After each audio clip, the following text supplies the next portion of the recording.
Quelle différence entre un poisson pêché en pleine mer et un poisson élevé dans une ferme aquacole? Son prix. Pour le consommateur, en effet, le poisson d'élevage est entre 20 et 30% moins cher. Mais faute d'incitation de l'État et de réglementation, l'élevage de poissons est encore très peu développé au Maroc. Pourtant, quelques-uns s'y sont lancés. Je vous propose tout de suite une visite dans ces fermes pas tout à fait comme les autres.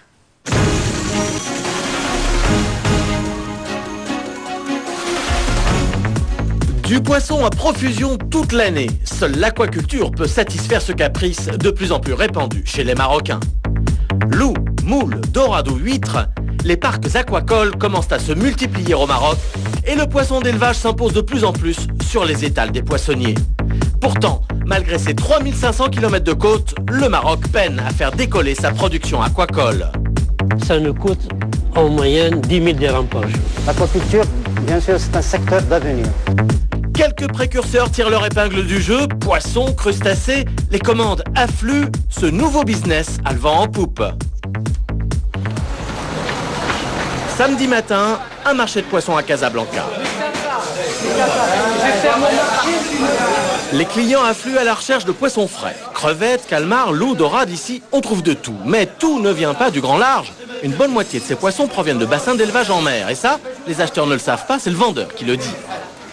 لا بليبار ما تيعرفوش الناس حتى تنقولوا لهم علاش تيعرفوا دابا شويه كاين شي وحدين بداو تيعرفوا باللي كاين بحال الدرعي داك الصغير وكاين الدوراد وكاين واحد الانواع ديال الكروفيت هما اللي كاينين دابا في ليلفاج تنقول مود هذا ليلفاج هذا ديال لامير تنعطيو تنقول لك جربي عجبك مره اخرى عاود تيخودي ما عجبكش راه تتقول لك مزيان عايكون فري مزيان جديد صافي.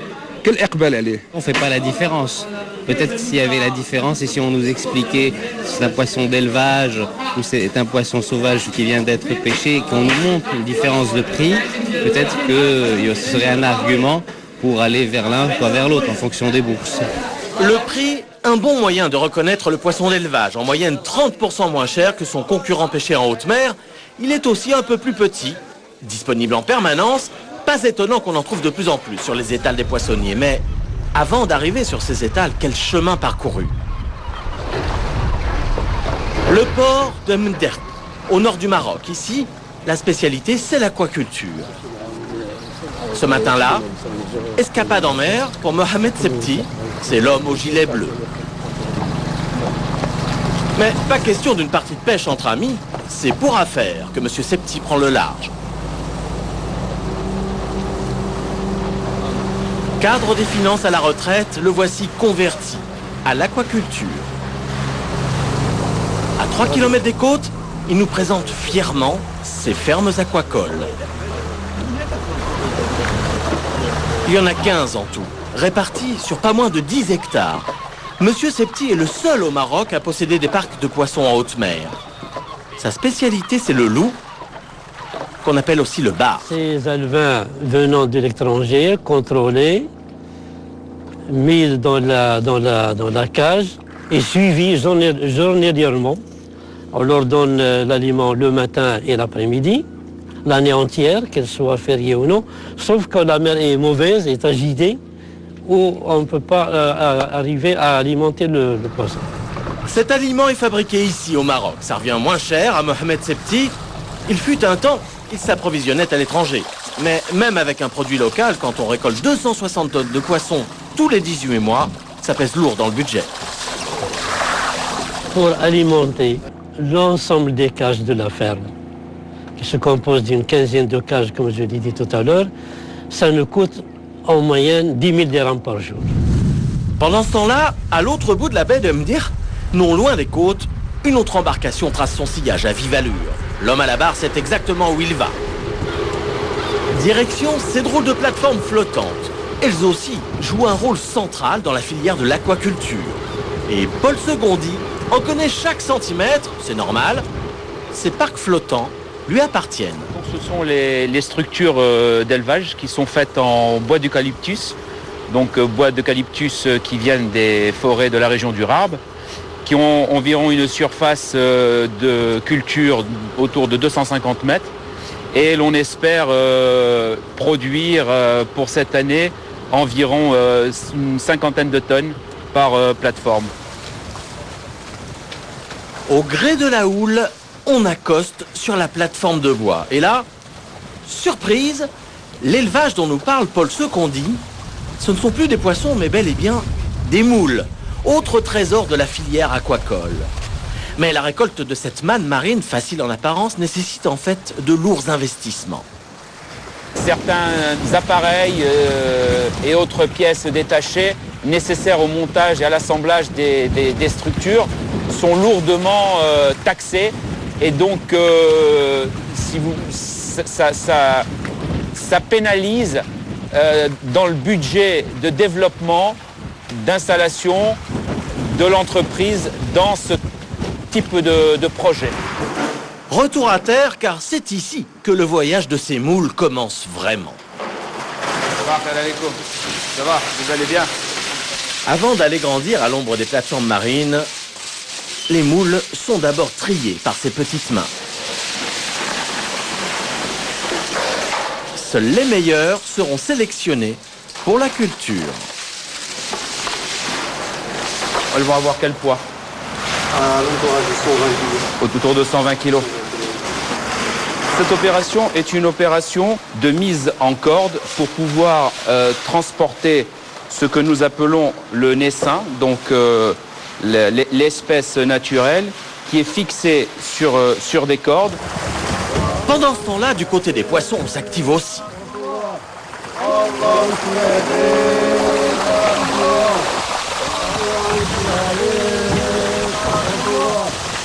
Cette pêche-là, on l'appelle la capture. Le poisson attrapé est mis dans des bacs à glace, un moyen efficace pour le conserver au frais avant la phase de conditionnement. Retour à terre pour notre poissonnier d'élevage, ses 10 pêcheurs et leur prise. Chacun de ces loups pèse 350 à 400 grammes, la taille idéale pour les vendre. Monsieur Septi ne capture que le volume de poisson commandé. On ne pêche pas en fonction de ce qu'on trouve de poisson ou non. Le poisson existe, la matière première existe, il suffit que d'aller la pêcher une fois qu'il est prêt. Donc on peut dire que c'est une pêche normale, elle n'est pas mauvaise, elle n'est pas bonne. C'est dans cette salle qu'on procède au tri et au pesage du poisson, avant de l'entreposer dans des caisses. Les clients viennent sur place récupérer leurs commandes. Bien souvent, ce sont des grandes surfaces ou bien des restaurateurs. أعطيت ثمن بحال المرة الأخرى. صوب معنا وصل مابقاش يعاود. لا الثمن اللي عملنا. عنده كيزيد. لا الثمن تبقى المرة الأخرى 75 درهم ديال الكنزة. 70 وصافي. لا عرفتي حط قليل. والماكلة ولات غالية بزاف. 75 كما كتدي دائما 75. كما كيجي دابا هذا الحوت هذا ما توحيد ما غياكل. ما كيمكن السيد شي بزاف دابا انا حياتي كامله انا في المرسى شفت الباطو كيجيب 300 400 500 كيحط طون ديال الدوراد. شفنا كيجيب جبنا الميرو بزاف ولكن هذا الحوت هذا ما كاينش منه بزاف كما كيجي دابا هذا النوع ديال التربيه وكذا عمره ما ياكلو شي واحد. تبارك الله عليك الله يعاونك. Chacun y trouve son compte. Le restaurateur satisfait ses clients. Monsieur Septi, lui, pour chaque kilo vendu 75 dirhams, va empocher 10 dirhams de bénéfice. Même combat pour les moules. Chiffres en tête lui aussi, Paul Secondi, en compagnie du responsable du centre aquacole, un scientifique, évalue sa toute première récolte, un bon cru apparemment, et qui pourrait rapporter gros. On souhaiterait d'abord produire en quantité suffisante de manière à ce qu'un large public puisse bénéficier et de consommer ce produit qui est quand même un produit exceptionnel, de grande qualité. Et l'on situerait le prix aujourd'hui entre 15 et 20 dirhams du kilo. Vos marges? Nos marges aujourd'hui elles se situeraient autour de entre 30 et 35%. Dans sa manche, un atout de taille. La zone marine où Secondi élève ses moules est particulièrement fertile, promesse d'une abondante production. C'est des tailles qui dépassent les 40 mm, c'est-à-dire la taille marchande qui est de 40 mm. Ça veut dire qu'il y a une croissance, qu'il y a eu une croissance très rapide. Et c'est une croissance particulière de cette zone. Parce qu'ailleurs, par exemple en France, cette taille, on l'obtient au bout de 2 ans. Ici, on a bien compris que c'est l'aquaculture qui prendra la relève de la pêche traditionnelle dans les prochaines années. Car la ressource halieutique, comme disent ces scientifiques, s'épuise. En clair, le poisson de mer se fait de plus en plus rare. Alors évidemment, on chouchoute les élevages. L'augmentation de la protéine, la production de protéines d'origine animale, d'origine aquatique, ne peut provenir que de l'aquaculture. Parce que maintenant, la pêche de capture stagne depuis longtemps, voire même il y a une tendance à la diminution.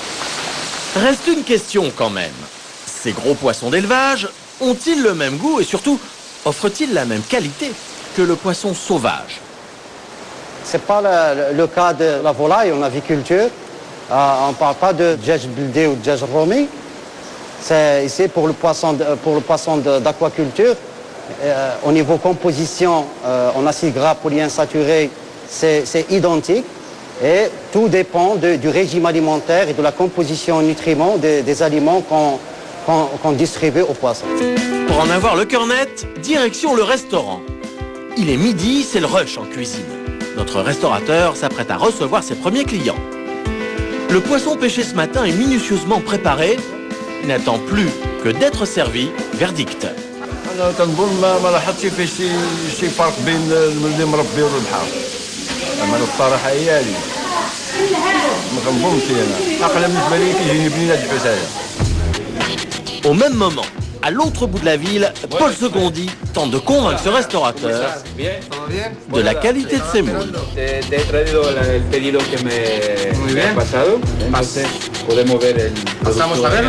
Il n'hésite pas à se mouiller et apporte lui-même ses échantillons. Coup de chance, Ismaïl manifeste son intérêt. Il a besoin de moules pour la préparation de ses plats. Tu as vu le poids, la taille, la qualité, un buen peso y buena carne. La verdad que son muy buenos mejillones, muy pedidos aquí. Trabajamos mucho con estos mejillones. Son pedidos a nivel marroquí como a nivel que hacemos tajín con ellos, tanto a nivel en la cocina internacional. Y es un buen producto de alta calidad. C'est dans la poche, les moules changent de propriétaire. Retour au port, avec notre aquaculteur, Monsieur Septi, toujours aussi vigilant sur ses parcs à poissons, et il nous confirme que ces produits d'élevage ont bel et bien le vent en poupe. L'aquaculture aujourd'hui commence à devenir intéressante et une bonne affaire. C'est-à-dire qu'aujourd'hui, si j'ai encore beaucoup d'argent, je ferai une deuxième, une troisième, une quatrième ferme. Pour plusieurs raisons. Je domine la technique, les courroies sont faites maintenant, les relations... Les poissons plats. Donc nous avons en fait initié une coopération avec l'Institut espagnol d'océanographie dans ce sens pour essayer en fait, d'exploiter ce genre de terrain pour faire des essais d'élevage de turbo et de sol. En businessman avisé, M. Septi saute sur l'occasion. Sur ce nouveau site, il voit déjà des cages où il pourra exploiter de nouveaux poissons encore jamais élevés au Maroc. À titre d'exemple, la sole, qui est un poisson très demandé et qu'on ne peut pas faire malheureusement en mer, on va le faire en terre, plus d'autres variantes qu'on est en train de voir sur le plan technique et sur le plan réalisation du sol.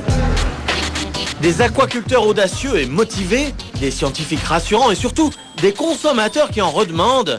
C'est vrai que les Marocains raffolent des produits de la mer. Et c'est sans doute là, pour cette nouvelle filière, la meilleure promesse d'un avenir radieux.